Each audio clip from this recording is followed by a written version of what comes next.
Richard Bandler has been demonstrating over the years his mastery of hypnotic communication. Through his abilities to tell hypnotic stories, he developed a method to lead anyone's mind without them knowing. And in this video, we are going to break down one of the examples in which he used covert anchoring to help a couple who was endlessly fighting in their relationship. Unfortunately, as many of you know, I am not allowed anymore to use Bandler's videos directly in this context.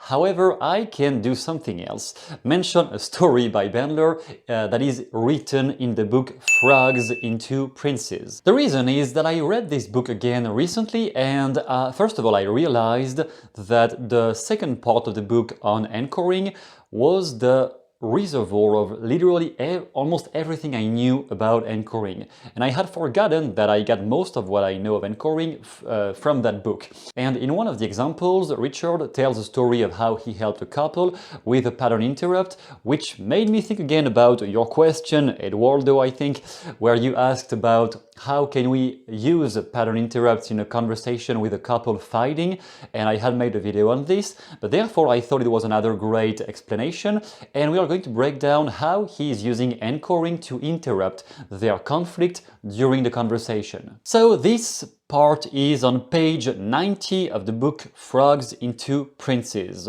one of the first NLP books ever published.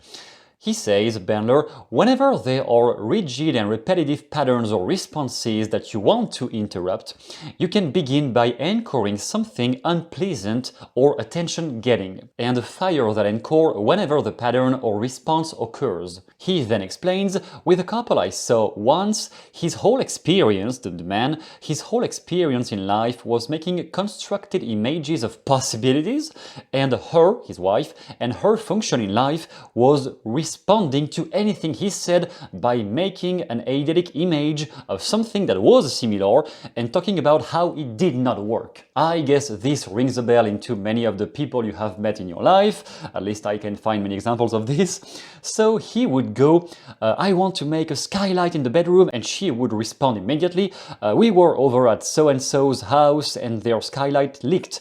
They never had any other kind of communication. They kept being in conflict all the time.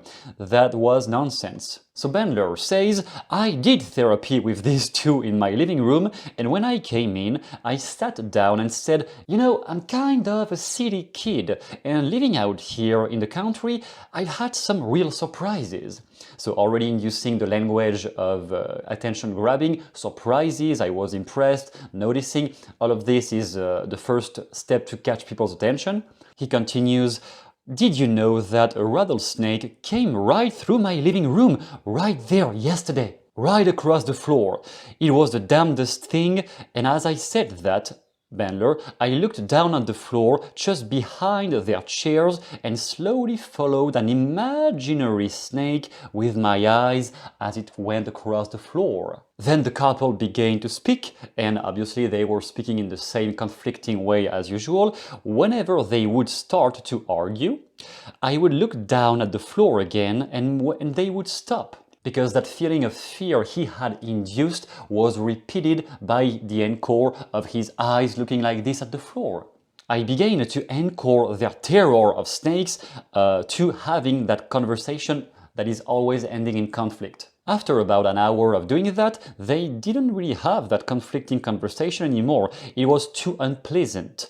Because after a while, their feelings about snakes, their fears about snakes or their terror about snakes became associated with arguing. So he had encored the terror to their behavior of arguing with each other. If you're going to talk to somebody and you know that there's even a possibility that you might need to interrupt them, you can set them up like that before you even begin the session. You can interrupt behaviorally like that, like he just demonstrated, or you can interrupt with words like, oh, wait a second, what? Or you can look at their ankle and say, are you allergic to bee stings? That will get their attention. And he concludes by using some of those techniques in the text as he's writing, as usual in those old NLP books. So it was on page 90 of the book Frogs into Princes, still available, I guess, on Amazon and many websites. I remembered so many examples where I used not a snake on the floor, but things like that, and I had forgotten the first time I ever heard of this process was in Frogs into Princes. The whole part on anchoring, the second part of the book on anchoring, is really a miracle in my opinion. I don't think there's any other NLP book I have read that is going as much in depth into how conversational anchoring can work. And on top of that, what it made me realize is those things are not just techniques to put in place to use, those are also good recognition process for when natural anchoring, natural anchors get built up into everybody's life all day long.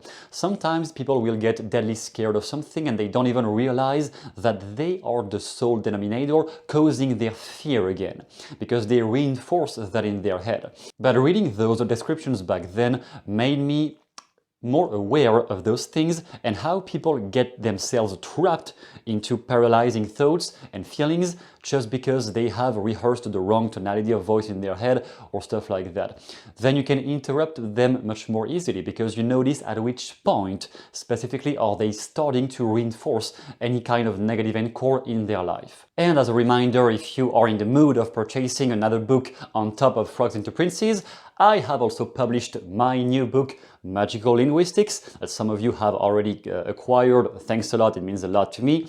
There is an entire chapter on pattern interrupts, not on the anchoring part on this one. In my first book I talked about covert anchoring. In this one it is mostly about the conversational skills, and one entire chapter is on pattern interrupts.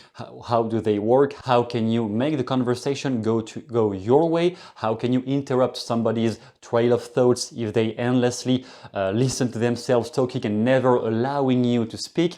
How can you make a bridge in the conversation to get a word in? And then obviously how to lead their thoughts into more positive possibilities. I will link this book down below. Be my guest if you want to check it out. That will mean a lot to me, as I said. And thanks a lot for watching. Thanks a lot for being a loyal subscriber. I hope to see you soon in the next video. Let me know if any other topic is of massive interest to you down below in the comment section.